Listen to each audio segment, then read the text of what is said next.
What's up you phonies, how's it going? Welcome to another tutorial. Today we're going to talk about a very specific kind of VFX. We're going to make floating particles as a 2D layer, which you can then use in your 3D scenes in Blender, for example, which gives your scene a very cool effect. Before you get started, what we're going to create now in After Effects, I'm going to give to you on my Patreon and YouTube membership. So if you're interested in getting my free assets, you can check them out there. But now let's create those particles. So the way I'm going to do that, I'm going to create them in After Effects, then I'm going to show you how you can set them up in Blender so you can use them. We are here in After Effects. The first thing we do is we're going to make a new composition. Let's make it 4K and 10 seconds long. So the first thing we do is we're going to make a new layer as solid.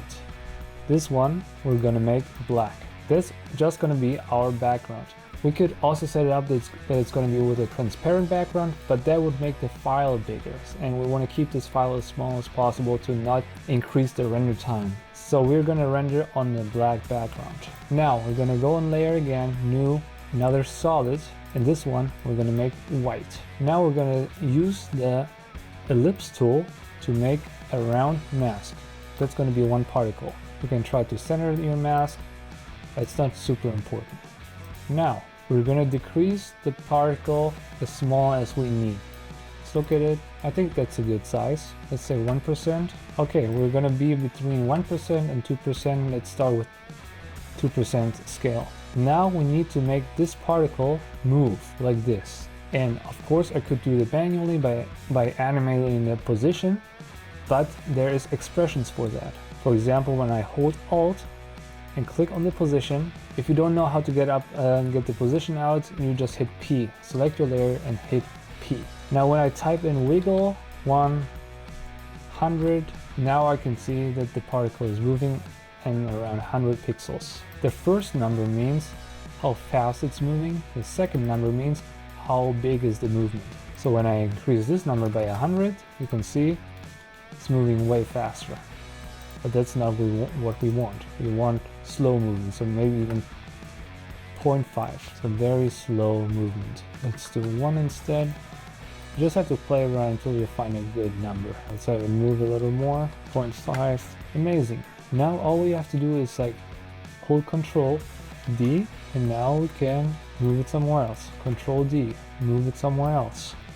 D, move it somewhere else. And just spread them around as unevenly as you can, or evenly, depending on what you want. We just don't want to see a pattern. Great. Now when we watch it, we can see that we have lots of floating particles. So now we're at it, we make another copy.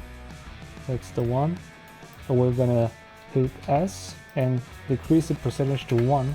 So now we're gonna make a bunch of copies of smaller ones, so they're not all the same size. Amazing. Now we have a bunch of floating particles, and all we need to do now is just render it. So go in composition, pre-render, find yourself a folder where you have all your assets, because you don't want to use it for one project, you probably want to use it for a bunch of projects. So find yourself a folder where you have all your assets. 3D assets. Gonna call it floating particles _ fill. Now under here, click on custom. Instead of AVI, I'm gonna use, what should I use? H.264 should be good enough. We don't need an alpha. If you do want to export it with a transparent background, then remove the black background we made before and use QuickTime, format options, Apple ProRes 444, and then hit on RGB and alpha like this one.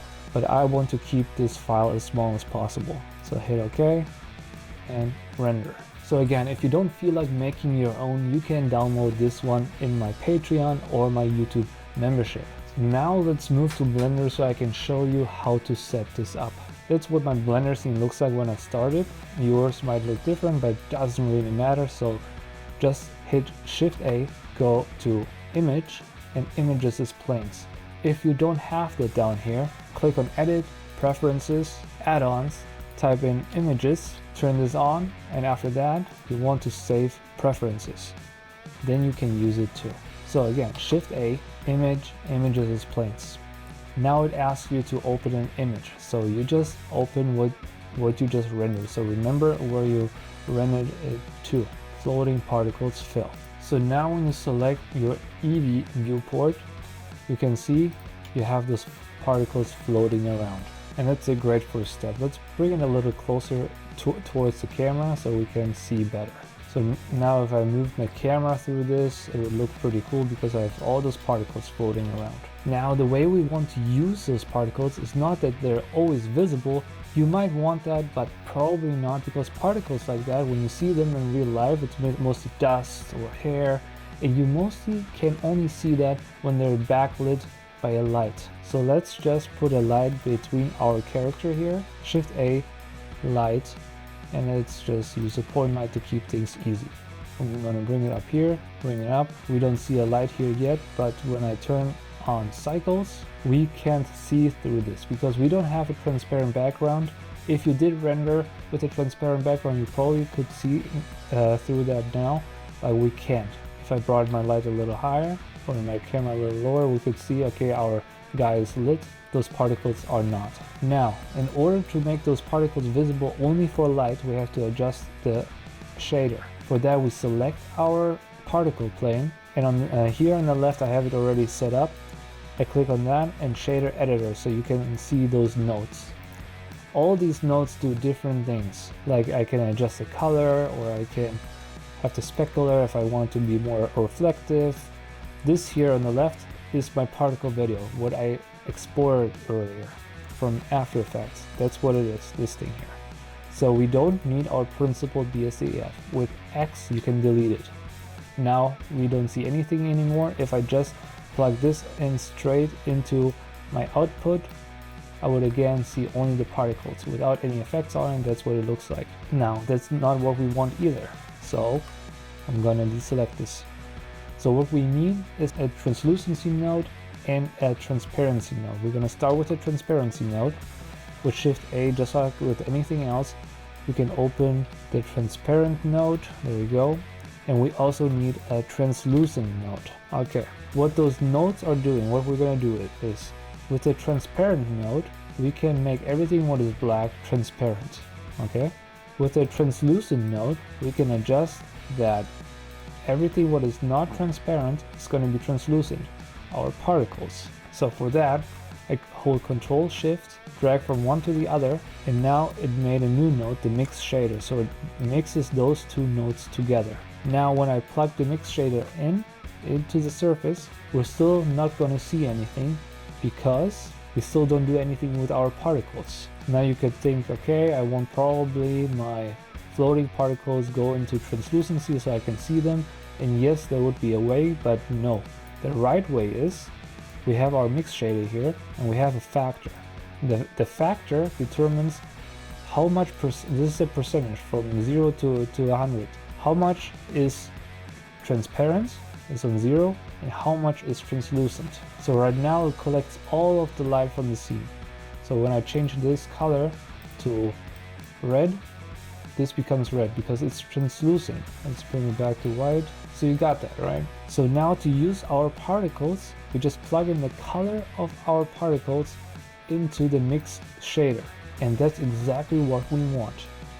If we had an alpha, if we render with an alpha, we would use the alpha node instead. So it wouldn't make a big difference, it would look the same in the end. So now, when I play this, you can see I have those floating particles. And you can use that in many ways. Imagine my camera is animated, so now my camera is animated and goes through all those particles.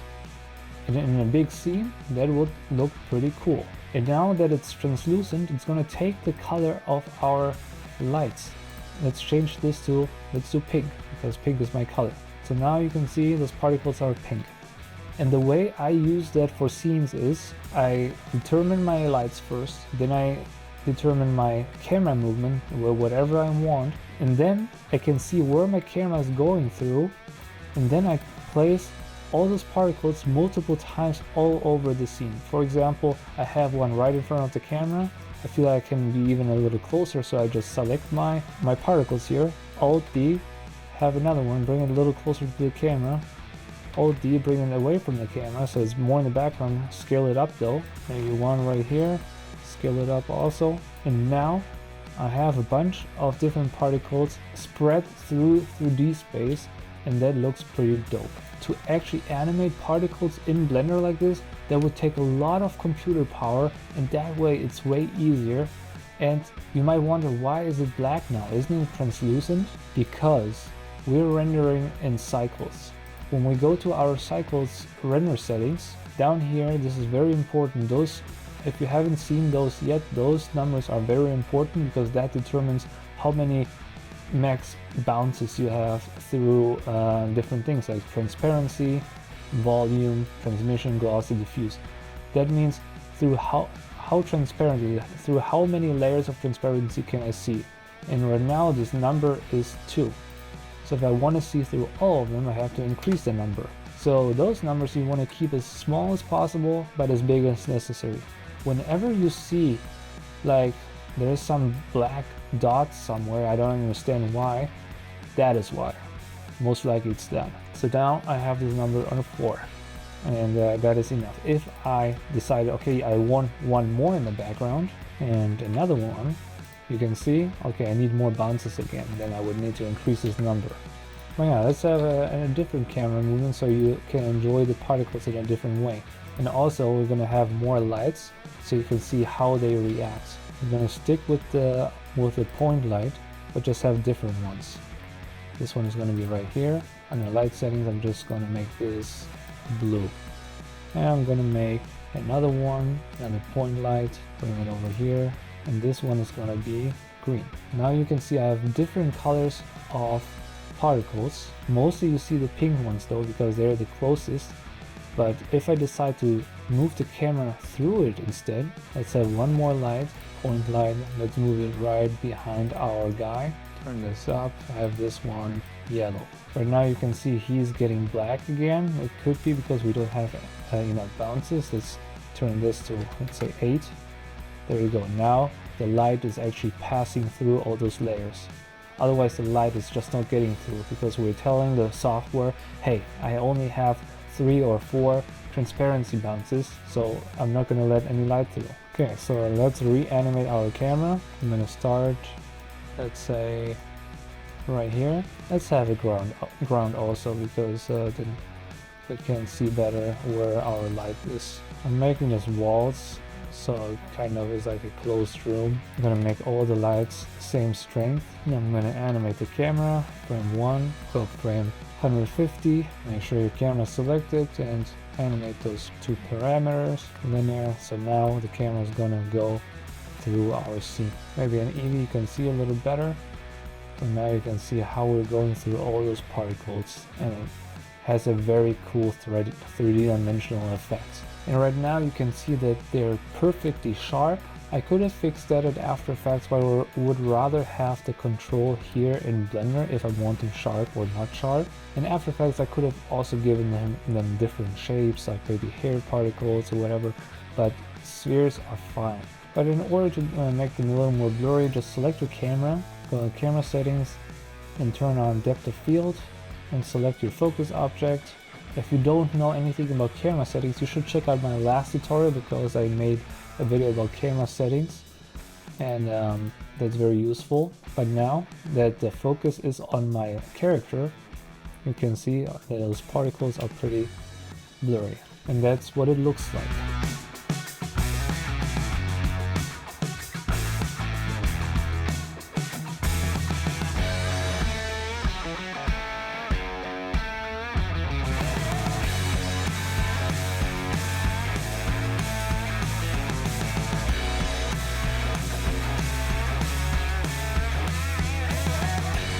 So that is a pretty cool effect. I really enjoy using those particles. There's rarely a scene where I don't use them, especially when it's like a moody scene, you know.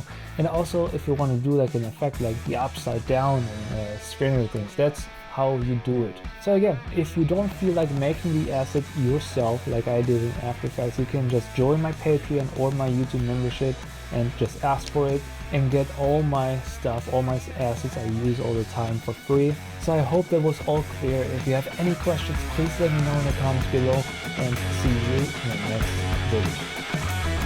video.